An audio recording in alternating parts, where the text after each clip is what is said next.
Bismillahirrahmanirrahim. Assalamualaikum warahmatullahi wabarakatuh. Saudara sekalian yang saya hormati, saya akan menyampaikan presentasi berjudul Teknik Sipil Mengubah Hutan Menjadi Kota. Dengan ilmu teknik sipil, kita bisa mengubah hutan belantara menjadi kota metropolitan.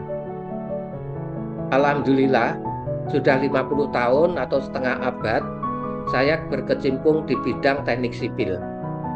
Saya mulai belajar ilmu teknik sipil pada tahun 1974, yaitu ketika saya masuk di bagian teknik sipil Universitas Gadjah Mada. Banyak yang saya pelajari, cermati, alami, dan kerjakan sepanjang 50 tahun tersebut. Semoga pengalaman yang cukup panjang ini bisa memberikan gambaran tentang ilmu teknik sipil. Teknik sipil adalah cabang ilmu teknik yang mempelajari tentang merancang, membangun, merenovasi, operasi dan pemeliharaan bangunan atau infrastruktur yang juga mencakup lingkungan untuk kemaslahatan hidup manusia. Profesi ini memerlukan pemahaman yang luas tentang ilmu matematika, fisika, kimia, biologi, geologi, dan lingkungan. Teknik sipil mempunyai ruang lingkup yang luas dan perkembangannya sejalan dengan tingkat kebutuhan manusia. Ilmu teknik sipil bisa mengubah sebuah hutan menjadi kota besar. Contoh adalah mengubah hutan di Kaltim menjadi IKN dengan gedung-gedung, jalan, sekolah, jembatan, rumah sakit, hotel, stadion, dan sebagainya. Selain itu, dengan ilmu teknik sipil, kita juga bisa mengubah rawa Cengkareng yang berupa tanah lunak menjadi Bandara Soekarno-Hatta yang bisa digunakan untuk landing dan take off pesawat besar seperti Boeing 747 dengan berat lebih dari 400 ton.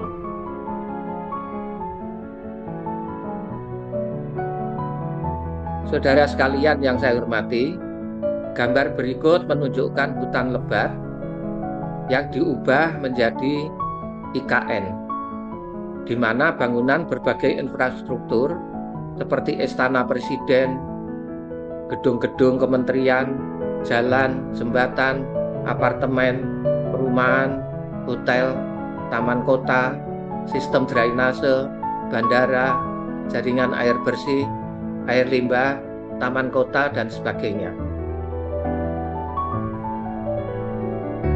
Demikian juga pada gambar di bawahnya, ini adalah daerah rawa dengan tanah yang sangat lunak, bisa dibangun Bandara Soekarno-Hatta yang bisa digunakan untuk take off dan landing pesawat dengan berat pesawat dan muatannya mencapai lebih dari 400 ton.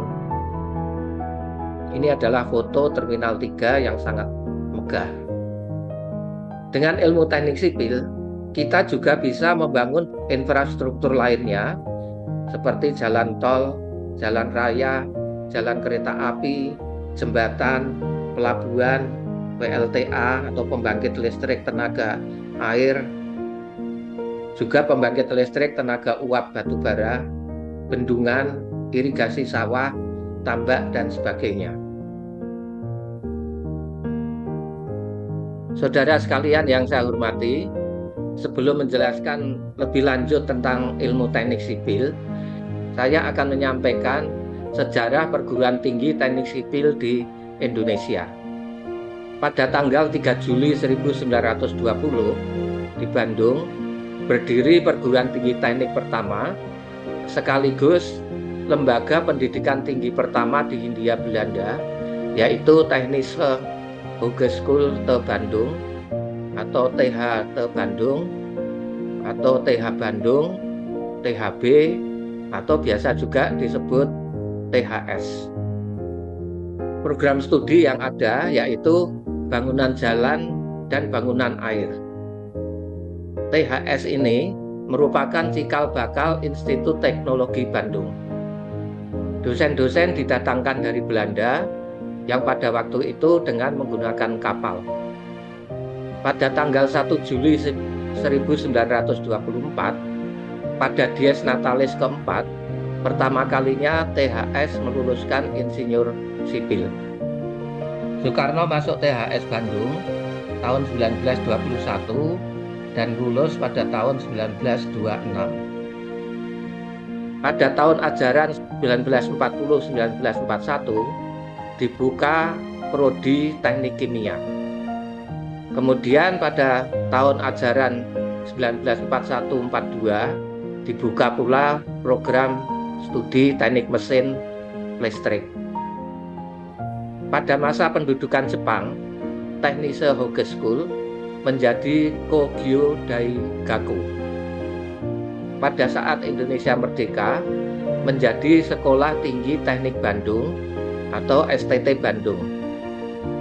Pada saat Sekutu masuk kota Bandung, STT Bandung hijrah ke Yogyakarta yang pada saat itu menjadi ibu kota negara RI. STT Bandung di Yogyakarta dibuka tanggal 17 Februari 1946, kemudian namanya berubah menjadi STT Yogyakarta. Pada tanggal 19 Desember 1949, STT Yogyakarta bergabung dengan Sekolah Tinggi Kedokteran dan Balai Perguruan Tinggi Gadjah Mada menjadi Universitas Negeri Gadjah Mada atau UGM. STT Yogyakarta menjadi Fakultas Teknik Universitas Gadjah Mada atau sekarang Fakultas Teknik UGM. Dekan pertama adalah Prof. Ruseno yang kemudian diabadikan sebagai Gedung Pusat Fakultas Teknik UGM. Tahun-tahun berikutnya, pada pendirian suatu universitas, dibuka program studi teknik sipil. Saat ini lebih dari 200 perguruan tinggi teknik sipil di Indonesia. Dan ada organisasi BMPTTSSI atau Badan Musyawarah Perguruan Tinggi Teknik Sipil seluruh Indonesia yang menjadi wadah komunikasi antar program studi teknik sipil. Kita mengenal tokoh teknik sipil Indonesia, yaitu Prof. Ruseno, yang dikenal sebagai Bapak Beton Indonesia, kemudian Prof. Sediatmo, penemu fondasi cakar ayam. Di samping masih banyak tokoh-tokoh teknik sipil lainnya di Indonesia. Gambar berikut, yaitu yang sebelah kiri, ini adalah gedung ITB yang dibangun pada tahun 1920 dan sampai saat ini masih berdiri megah. Sedang gambar di samping kanan, ini adalah gedung pusat UGM. UGM berdiri pada tahun 1949, sedangkan gedung ini diresmikan oleh Bung Karno pada tanggal 19 Desember 1959.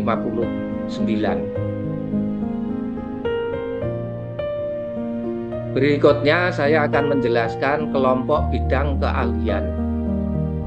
Ilmu teknik sipil bisa dikelompokkan menjadi beberapa bidang keahlian berikut ini, yaitu teknik struktur, teknik hidro atau keairan, teknik transportasi, geoteknik, teknik lingkungan, dan manajemen konstruksi. Masing-masing bidang keahlian ini saling mendukung. Sebagai contoh, dalam pembangunan bandara terlibat banyak bidang keahlian, yaitu transportasi yang memperkirakan jumlah penumpang, jalan akses, runway, taxiway, apron. Kemudian struktur meliputi gedung terminal, perkerasan beton untuk runway, taxiway, dan apron. Ini jika fasilitas ini terbuat dari perkerasan beton. Sedangkan hidro berperan pada sistem drainase, baik sisi darat maupun sisi udara. Teknik lingkungan juga berperan dalam sistem air bersih dan limbah, kemudian juga dampak pembangunan bandara. Geoteknik, bahwa semua infrastruktur tersebut berdiri di atas tanah sehingga perlu fondasi. Sedangkan manajemen konstruksi ini untuk memperkirakan BOQ atau Bill of Quantity, volume pekerjaan, RAB, rencana anggaran biaya, pelaksanaan pekerjaan. Selain itu juga terlibat ilmu-ilmu lain seperti arsitektur, elektro, mesin, ekonomi, sosial, dan sebagainya.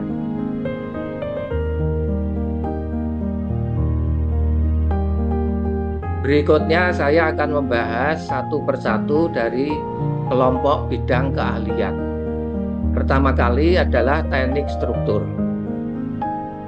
Bidang struktur dibekali dengan ilmu matematika, metode numerik, analisis struktur, struktur beton, baja, kayu dan bambu, teknik gempa, dan sebagainya.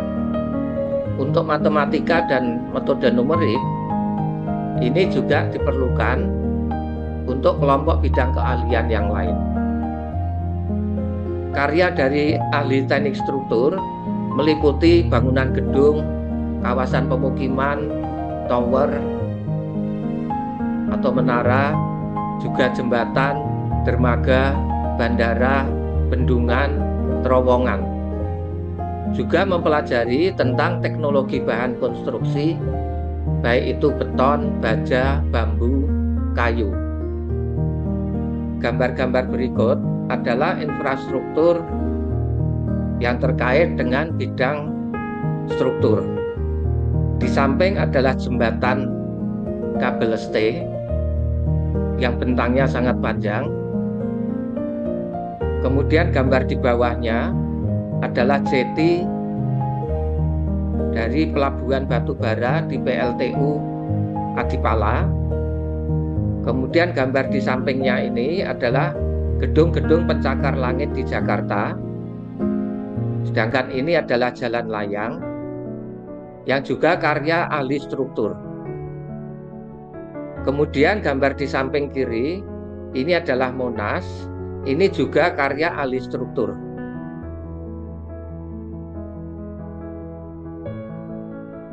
Kemudian berikutnya adalah teknik hidro.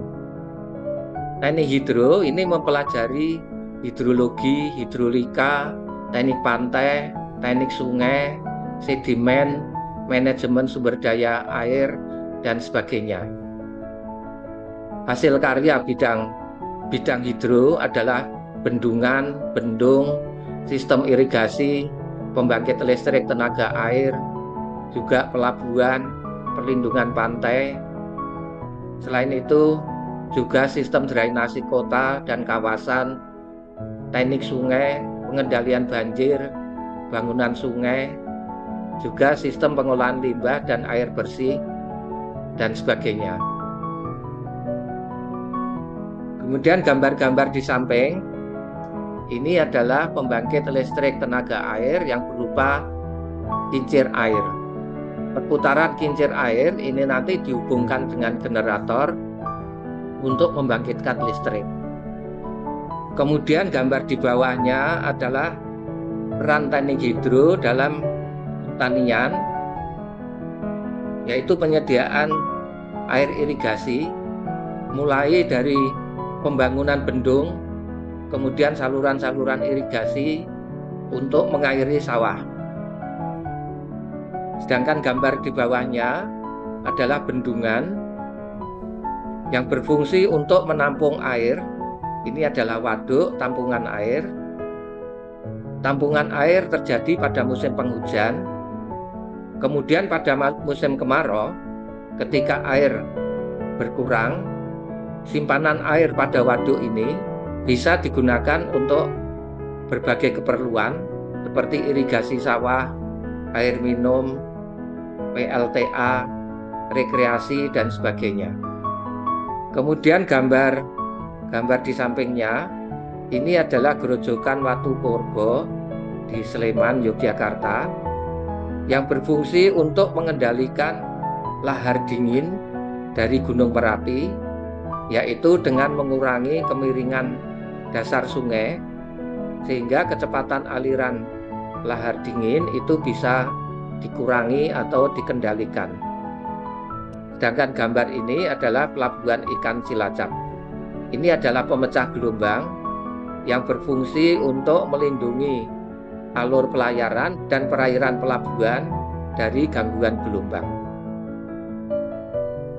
Kemudian berikutnya adalah teknik transportasi. Teknik transportasi bisa dibedakan menjadi dua, yaitu teknik transportasi dan sistem transportasi.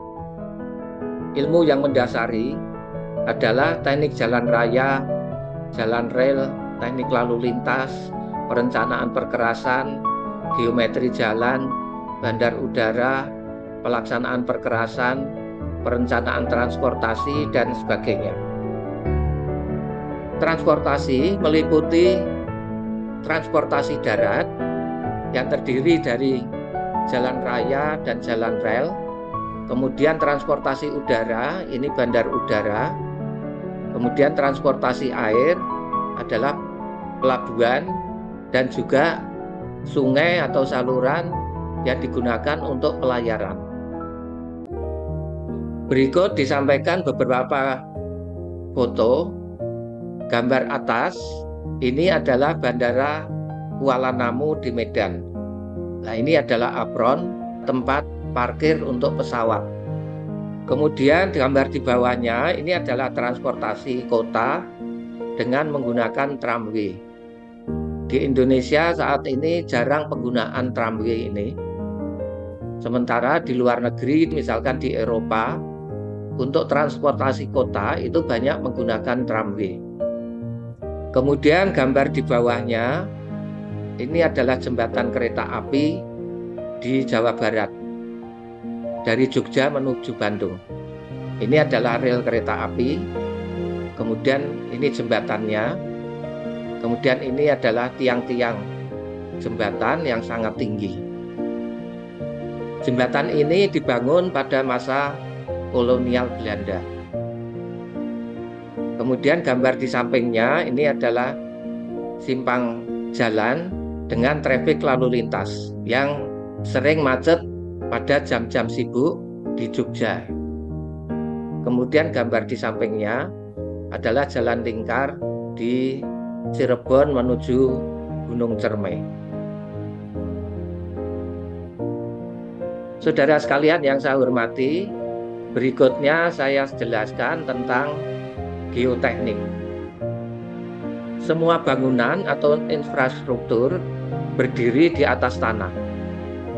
Oleh karena itu, perlu diketahui sifat dan perilaku tanah untuk mendukung bangunan. Kita perlu atau menghitung daya dukung tanah untuk perancangan fondasi bangunan. Ada beberapa jenis tanah, yaitu tanah keras, tanah lunak, yang pada umumnya berada di daerah pantai, rawa, dan gambut. Ada beberapa jenis tipe fondasi, ada fondasi tapak, fondasi sumuran, fondasi tiang, cakar ayam, dan sebagainya. Beberapa ilmu pendukung adalah mekanika tanah, teknik fondasi, perbaikan tanah, dan sebagainya. Bangunan-bangunan yang perlu dukungan dari bidang geoteknik ini meliputi rumah, dermaga, penahan tanah, reklamasi, gedung bertingkat, dan sebagainya. Berikut kami sampaikan beberapa jenis atau tipe dari fondasi. Ini adalah fondasi lajur dari pasangan batu yang banyak digunakan untuk fondasi rumah satu lantai. Ini adalah fondasi pasangan batu, ini permukaan tanah, ini adalah dinding rumah. Kemudian berikutnya, ini adalah fondasi telapak. dari beton bertulang yang digunakan untuk mendukung kolom dari bangunan bertingkat. Ini fondasi telapaknya, ini adalah kolom bangunan, ini permukaan tanah. Kemudian gambar di sampingnya, ini adalah gedung bertingkat yang didukung oleh tiang-tiang pancang. Tiang pancang ini digunakan apabila tanah berupa tanah lunak. Fondasi tiang ini digunakan apabila tanah lunak dan tanah keras itu cukup dalam, sehingga ujung-ujung tiang ini harus sampai ke tanah keras. Di daerah pantai atau rawa, panjang tiang pancang ini bisa mencapai 30 sampai 40 meter. Kemudian gambar kiri bawah, ini adalah dermaga. Ini dermaga yang didukung oleh tiang-tiang pancang.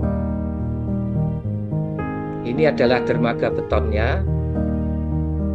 Ini dasar pelabuhannya. Kemudian di sini adalah timbunan tanah. Kemudian di sini ada turap yang digunakan untuk menahan tanah yang ada di belakangnya. Kemudian untuk menahan tekanan tanah terhadap turap, ini dibuat angker untuk menahan turap tersebut. Panjang tiang ini tergantung pada kedalaman tanah keras. Kemudian gambar kanan bawah, ini adalah penahan tanah suatu timbunan reklamasi yang juga berfungsi sebagai pemecah gelombang. Ini adalah lahan reklamasi untuk lapangan penumpukan peti kemas suatu pelabuhan. Kemudian ini adalah penahan tanah yang juga berfungsi sebagai pemecah gelombang yang terbuat dari tumpukan batu yang berada pada dasar laut dengan tanah yang lunak. Kemudian dasar pemecah gelombang ini berupa matras bambu yang dirangkai seperti rakit yang berupa susunan 7 lapis bambu. Sedangkan ini adalah cerucuk bambu yang berupa kesatuan dari 7 bambu yang dirangkai menjadi satu dengan diameter rangkaian adalah 1 meter dan panjangnya ini mencapai 7 meter. Kemudian bidang keahlian berikutnya adalah teknik lingkungan. Pembangunan suatu infrastruktur bisa menimbulkan dampak negatif pada lingkungan. Kita harus bisa memprediksi dampak yang akan terjadi dan juga antisipasinya. Ada 2 istilah, yaitu ilmu lingkungan. Ini adalah dampak pembangunan terhadap biota, flora, fauna, dan bagaimana antisipasinya. Kemudian ada teknik lingkungan, yaitu teknologi untuk mitigasi dampak yang timbul akibat pembangunan infrastruktur. Beberapa mata kuliah yang diberikan dalam ilmu teknik lingkungan yaitu matematika dan sains dasar, kemudian ke teknik sipilan, teknik lingkungan seperti drainase, air minum, limbah, sampah, kualitas air, dan sebagainya. Saudara sekalian yang saya hormati, berikut saya berikan contoh pengembangan infrastruktur yang berwawasan lingkungan. Gambar ini adalah contoh pengembangan tambak udang berwawasan lingkungan. Ini adalah daerah rawa dengan tanaman bakau. Ini adalah laut, ini adalah garis pantai, dan ini ada 2 sungai, A dan ini sungai B. Semula daerah ini adalah kawasan hutan bakau. Hutan bakau ini berfungsi sebagai pelindung pantai terhadap abrasi. Kita mengembangkan tambak di area di belakang hutan bakau berupa petak-petak tambak dan sistem irigasinya. Hutan bakau di pinggir pantai dan di pinggir sungai ini tetap dipertahankan sehingga perlindungan pantai terhadap abrasi tetap terjaga. Kemudian gambar di bawahnya ini adalah pengembangan tambak di Pulau Bengkalis, Kepulauan Riau. Jadi ini adalah hutan bakau yang dipertahankan, pantainya di sana.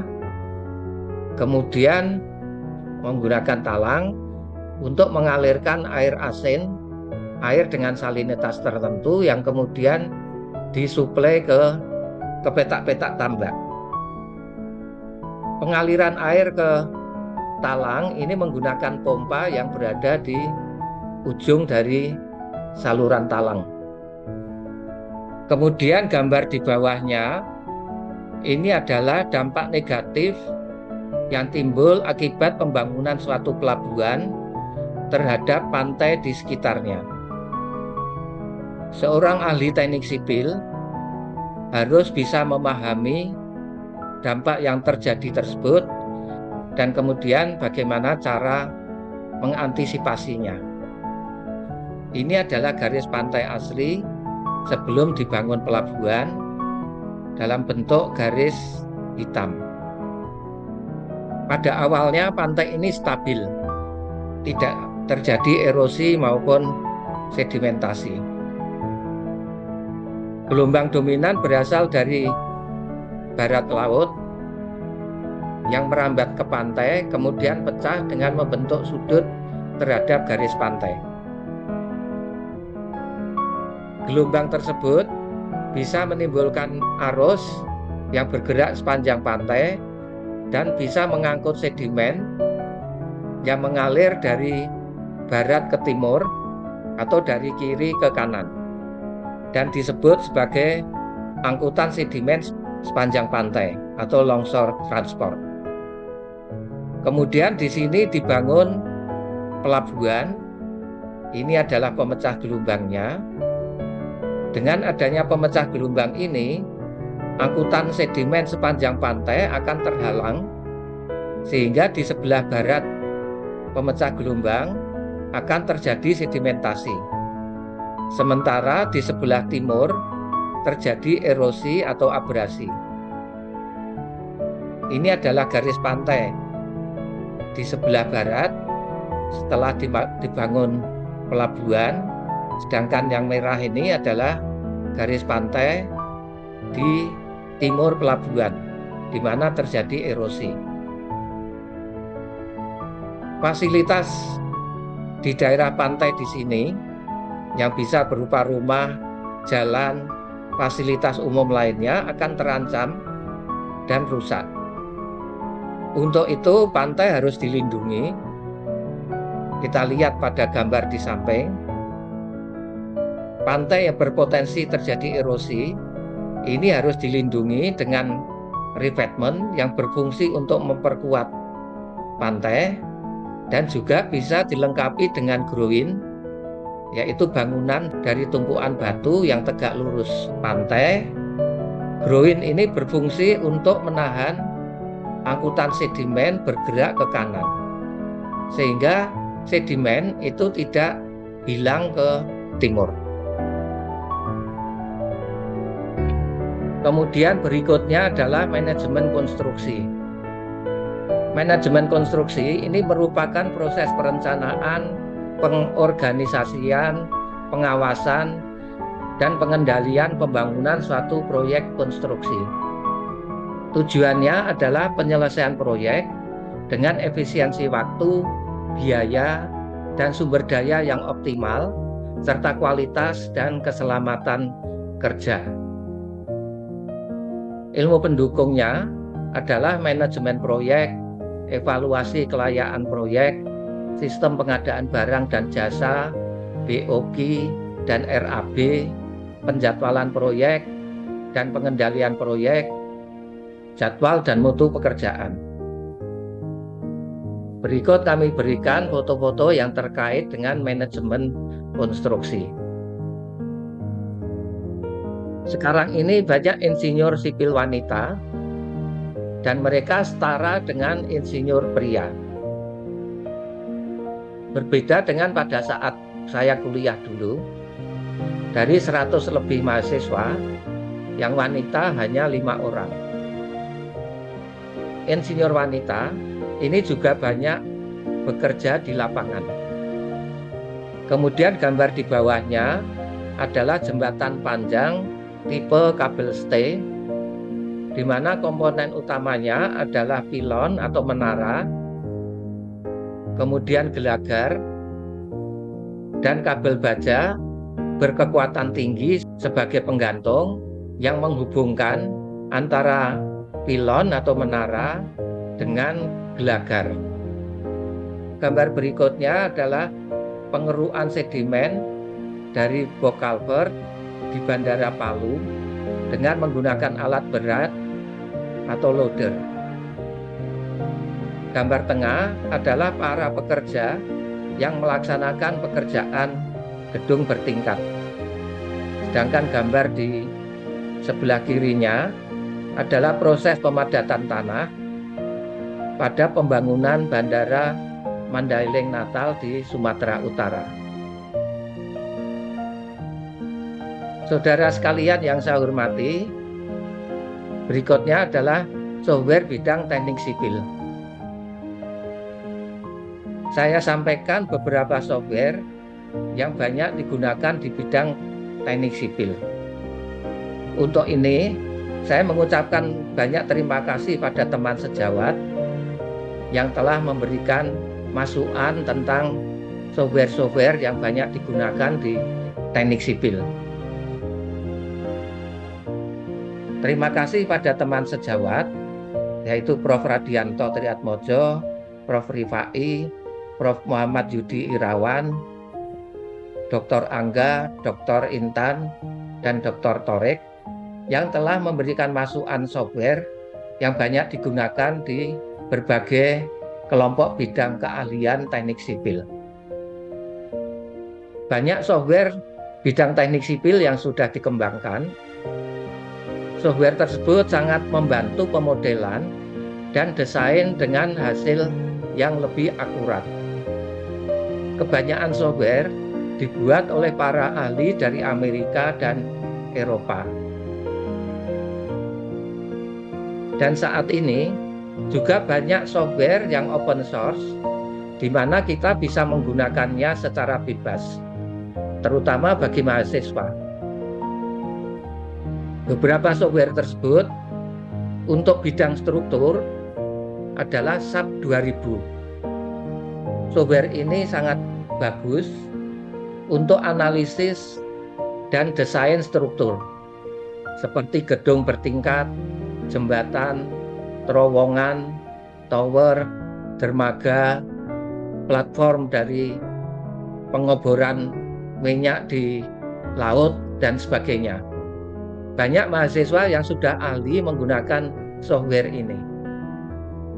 Kemudian berikutnya untuk bidang hidro ada software HECRAS. Ini untuk aliran melalui saluran terbuka dan sungai. Kemudian HECHMS ini untuk hidrologi. Kemudian ada SBMM ini untuk sistem drainase. IBER ini adalah software untuk analisis hidrolika 2 dimensi. ANSYS juga analisis hidrolika untuk model 3 dimensi. Kemudian Hydronomon ini untuk analisis frekuensi hidrologi. Kemudian juga ada software SMS untuk pemodelan gelombang dan arus di laut. Kemudian juga ada software Evacuware untuk simulasi evakuasi bencana tsunami. Software ini dikembangkan oleh Prof. Radianta. Kebetulan saya berada di kelompok bidang keahlian hidro, sehingga software-software ini banyak kami gunakan dalam membimbing mahasiswa terutama S1 dan S2. Kemudian untuk bidang transportasi ada software Visim, Visum, dan Zin. Ini digunakan untuk simulasi lalu lintas secara mikro seperti ruas jalan, persimpangan, dan bundaran, dan secara makro untuk transportasi publik, travel demand, dan sebagainya. Kemudian untuk bidang geoteknik ada software Plaxis, GeoOffice, RS, Midas. Ini terutama digunakan untuk stabilitas lereng, konsolidasi, dan desain fondasi. Sedangkan manajemen konstruksi ada software MS Project, Primavera, BIM yang digunakan untuk rencana kerja proyek, rencana biaya dan waktu, jumlah tenaga kerja, schedule dalam bentuk bar chart dan network. Sedangkan di bidang teknik lingkungan, ini ada software WaterNet yang dikembangkan oleh Prof. Radianta Triatmaja. Ini untuk pemodelan jaringan pipa distribusi air minum. Kemudian berikutnya adalah lapangan kerja lulusan teknik sipil. Bidang ilmu teknik sipil mempunyai prospek kerja yang sangat beragam dan sangat luas. Bisa menjadi peneliti, misalkan BRIN dan dosen, atau lembaga penelitian lainnya.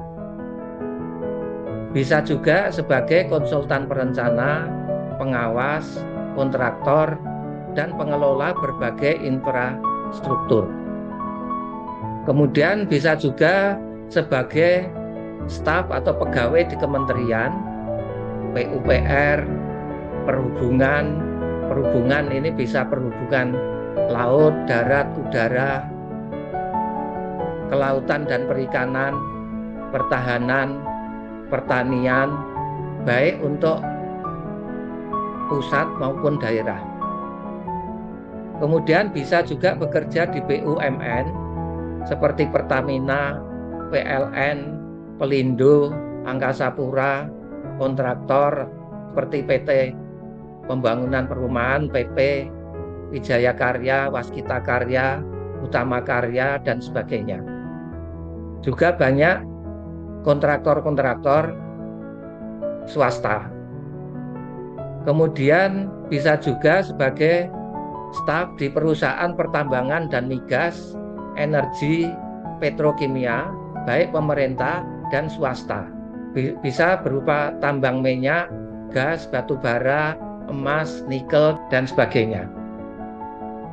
Kemudian bisa juga sebagai staf di bank dan asuransi. Ini nanti bekerja sebagai estimator nilai suatu bangunan. Misalkan bangunan yang diagunkan ke bank. Kemudian EPC kontraktor bidang migas, energi, petrokimia. EPC kontraktor ini adalah perusahaan jasa konstruksi yang melakukan desain atau engineering, penyedia atau procurement, dan konstruksi construction. Saudara sekalian yang saya hormati, saya kira ini yang bisa kami sampaikan. Semoga bermanfaat. Sebelum kami akhiri, mohon jangan lupa